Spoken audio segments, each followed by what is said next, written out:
Is your life working for you? Plus, it's Grateful Monday. Welcome to the Hopefulist, a daily talk show hosted by veteran broadcaster Wendy McClure.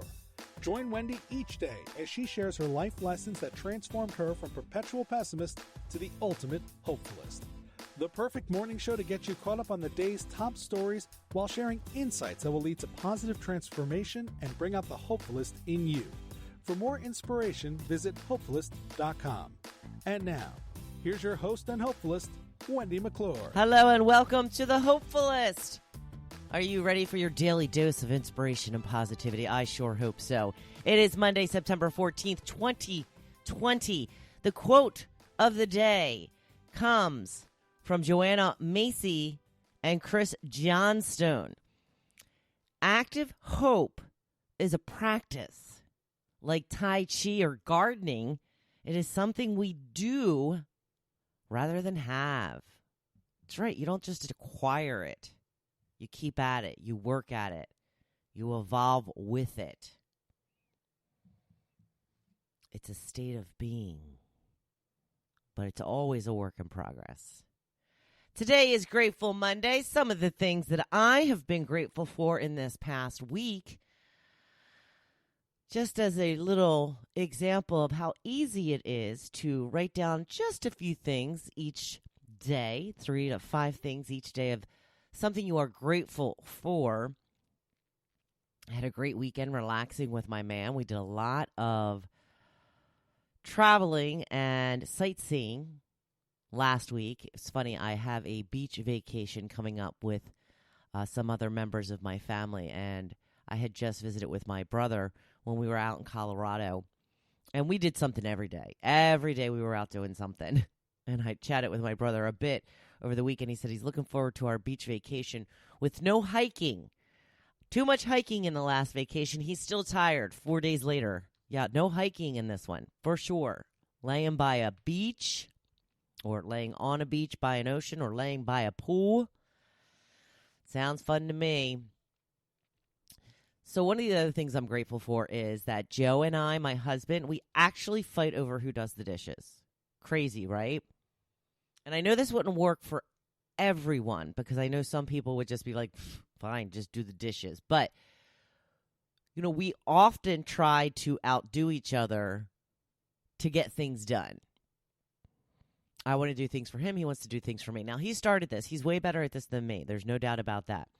But, for example, yesterday I had taken the dish soap. I was doing some cleaning outside, and I took the dish soap with me. So he was preparing some food to put on the smoker, and when I came back in with the dish soap, there was a bunch of dishes. And he said, "Don't do the dishes. I'm going to do them. I just didn't have the dish soap." I was like, "That's okay. I had the dish soap. You couldn't do the dishes. I'll do them." No. I'll do them. But I did them. And then when he came in, he's like, "Well, thanks for doing the dishes." I'm like, "Well, of course." And then later, as I was watching my football game, unfortunately, because the Eagles had a humiliating loss. It's just like old times.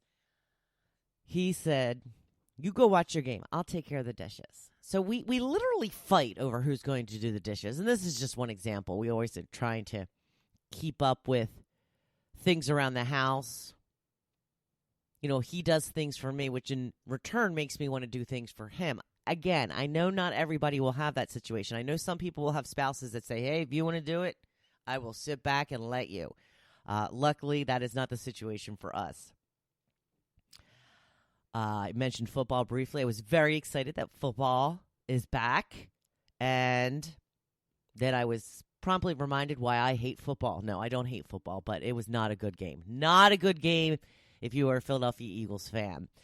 And the other great thing was we had such cooler weather over the weekend. We actually slept with the windows open over the weekend, which is always an iffy thing for us here where we live at the Jersey Shore, because there's a lot of fireworks that are set off at all hours of the night. But if they were being set off on Saturday night when we slept with the windows open, I didn't hear them.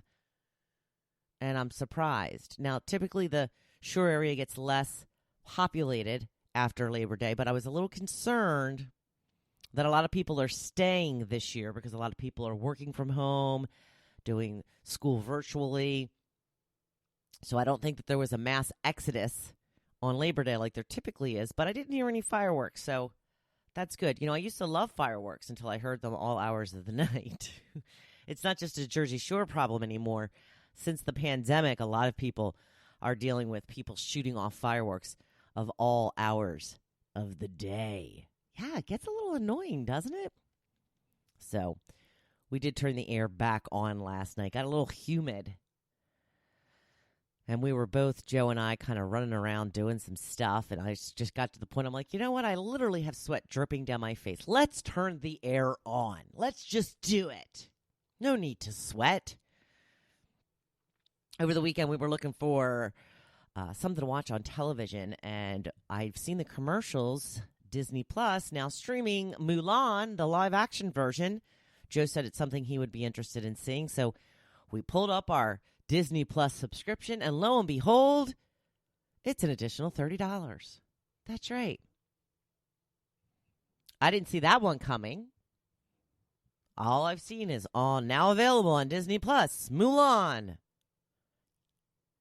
Apparently, I guess this is the way they are going to try to make money since the movie theaters still really aren't open. Some of them are, but yeah, I'm not paying $30. We wouldn't pay $30 if we went to the movies together. Close to it, but not $30.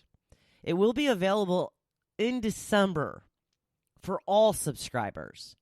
So we will wait. I don't know. Would you pay $30 to stream a movie in your house? I don't know. Something I wouldn't even consider, honestly. I mean, I guess technically, and technically you don't own it. I was going to say, I guess because you can watch it over and over again before anybody else has the ability to do so. If you decide to go ahead and purchase it, and I'm supposing that it's going to remain in their stock of movies. That's what I really don't know about some of these streaming services yet. I know that some of the others like Netflix and Hulu or whatever, they kind of put movies and TV shows in and then take them back out. I don't know if Disney Plus is going to keep all of the movies there or shuffle some of them out. Like now, finally, I can see The Greatest Showman on Disney Plus, which is perfect because I have the DVD, but then I have to set up the DVD player and it's not as good quality. And so I love that I can just go watch that movie whenever I want at the touch of a button without having all this extra annoyances along with it. But the thing is, once if I decide to no longer subscribe to Disney Plus, I will lose that movie, even though I paid $30 for it. Right? I had a conversation with my sister recently about why I don't do the streaming services for music. Why don't you just get like Apple Music? Well, because I'll never own those songs. To me, I'd rather pay a little bit more and then I can access them anytime I want, regardless of whether I decide to get rid of a service. Because once you get rid of that service, there goes all of those songs. And I've already paid for most of them. We tend to sit outside on the weekends and just kind of hang out and listen to music. And yeah, inevitably, we typically buy something at one point over the weekend. And it's usually something that we already have on CD, but we don't listen to CDs anymore. Yeah. I love paying for albums twice. I know people still can burn their CDs into their, I don't know, I could never figure out how to get it into the iTunes. They made that very difficult. Now my computers don't even have a CD drive, so I just repay. Because I'm a Rockefeller. I've got tons of money. It's just oodling out of my ears, so I'll just pay again. No big deal. So after our disappointment that we weren't going to be watching Mulan, we looked for something else to watch, and we discovered the show Away on Netflix. I believe that's what it's called, Away. It's with Hilary Swank, and she's the first astronaut commander, and they have a mission to Mars. It's going to take them 3 years. They're going to be, I think it's 8 months to get there, however long they're going to be there, and I assume another 8 months to get back. We've watched 2 episodes so far. I believe there's 10 episodes. So I don't know if this is something that needs to be renewed for a second season. If there is a second season, thus far, it looks like there's only 1 season. I like Hilary Swank. I think she's really good. I was talking to Joe about her performance in $1 Million Baby, and he said, she won an Academy Award for that, right? I said, oh my gosh, did she?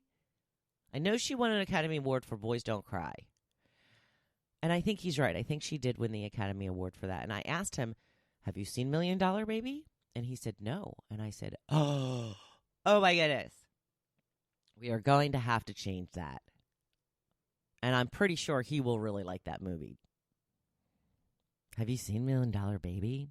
Oh my gosh. Hilary Swank, Clint Eastwood, so good. So good. Yeah, it was a good one. So let's see, the topic for today, I didn't bring my phone over. I knew that I felt a little light when I was walking from the living room to the dining area. Lucky for me, I have a trusty old iPad here, and I can just get to my topic from here. Excuse me, I'm still fighting a little bit of a cough. Let's see, what is the topic for the day? We had ribs for dinner last night, so I thought maybe it would be fun to hear from you. What do you think is the best side dish for ribs?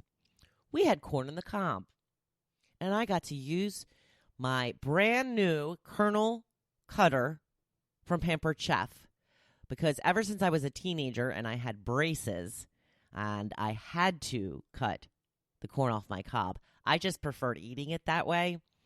And so now I cut it. I've cut it ever since with a knife. But it kind of flies all over the place or whatever. I'll tell you what, man, this thing was like zoom. Like it was so fast. It was like a little roller coaster going down the side of the cob. Excuse me. And I have to make sure to keep it closer to the cob because I think I was missing a lot of corn. And mine didn't seem to splatter everywhere. Joe's did. Joe's a little messier than me. But that's what we had. And Joe made a little bit of potatoes for a side as well. So your favorite side dishes for ribs. Marianne says coleslaw and mashed potatoes. Barb says baked beans and coleslaw. We saw a couple of those. Joe says mac and cheese and baked beans. Oh, the double starches. Also, Gigi says mac and cheese. My husband says mac and cheese with cornbread. Oh, yes. Don't forget the cornbread. Adele says potato salad, as well as Michelle. Eve says baked beans. Libby says more ribs. I will have ribs with a side of ribs. Lisa says coleslaw. Megan says baked beans, cornbread, macaroni salad, or all of those. That's right. Andy says baked beans and cornbread. And Marcy also agrees with beans. I think beans is pretty much the regular go-to. It seems to go with it the most. Potato salad's always good, too. And I guess coleslaw. You mix in that coleslaw, right? Oh, my goodness. This cough is going to be the death of me. Give me 1 second. It's a lovely cough. It is hanging around. It's very hacking. Oh, I just enjoy it so much. I hope it sticks around forever. Moving on to today's blog post. Are you moving in the right direction? Is your life working for you? You know the motto of the Hopefulist. It's live a life you don't need a vacation from. That's right. I am living a living example of that. How is your life looking these days? Are you getting closer to your dream life? Further away? Are you pretty much the same? Is it status quo? As we continue to talk about perseverance, it's time to do an assessment. Are you living in a way that is bringing you closer to your goals every day? are you living in a way that brings stress and resentment into your life? Take a moment, just a few moments, to think about what you want your daily life to look like. I'm not talking about a vacation. I'm talking about if you could wake up every day for the rest of your life and money wasn't an issue, what would you be doing every day? And don't say nothing, because that will get old real quick. Where would you live? Who would you be with? What would your day look like? Now, look at your current life. How far away are the two? What can you do today that will bring you closer to that dream life? Maybe you don't want big changes. Maybe you love your life and love going to work every day. Maybe it's just a lavish vacation each year you're striving for. That's great. How much money have you put away for that vacation? Any? Or maybe you want to retire early. Are you saving, investing what you need in order to make that happen in the future? Whatever your goal or dream life is, make your movements each day. Make movements each day that take you toward that goal. Are you a beach person like me? Do you dream of living at the beach all year? And start surrounding yourself with beach decor. Design an area or more that will house all the items that remind you of the beach. The more often you see something, the harder you will work toward that goal. This is why the power of a vision board is so strong. It's a board full of all your hopes and dreams. The more you look at it, the stronger your call to the universe will be to bring it to you. There was some talk of vision boards on the Hopefulist group page. Once you make one, make sure to put it somewhere. You will see it several times a day. What is in your life right now that you would like to eliminate? Is it possible to eliminate it completely right now, such as maybe your long commute? Can you work from home? Is there an option where you can work from home a few days and head into the office for the rest? Or do you want to start a side hustle that will turn into real income for your future?